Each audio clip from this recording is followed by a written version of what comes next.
Nag-iniyahay og pila luyo sa kainit sa panahon ang pipila ka individual gikan sa managlaing barangay sa Jensan aron makadawat sa ayudang gikan sa gobyerno. Ang uban nasubo nga miuli human walay bitbit ni piso tungod wala sila malakip sa listahan.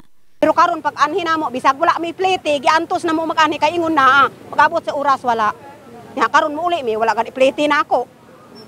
Nya nagsakit pa jud ko. Di man unta ko maani kani korog ko.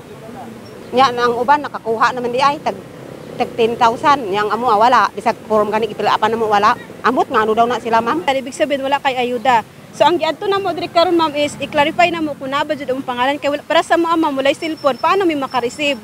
Di ba nya na interview mig DSWD.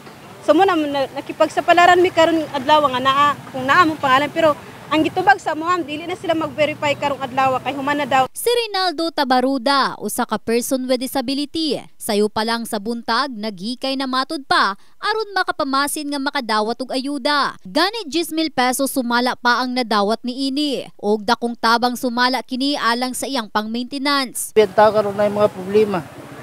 Dako jag matabang yun ning ginahatag nila.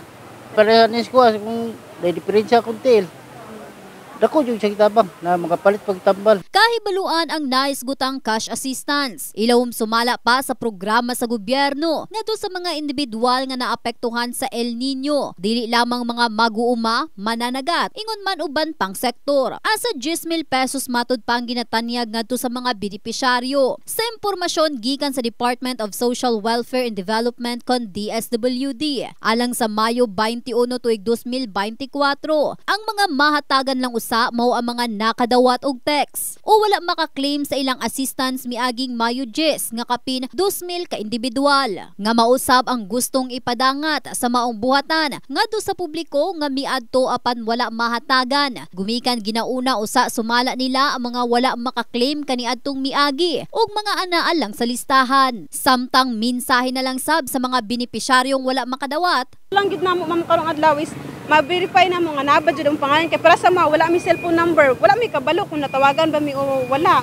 Paano mo mabalan kung asa kung naa ba ang pangalan? In the heart of changing lives, kini si Russell Jean Mantile, Brigada News.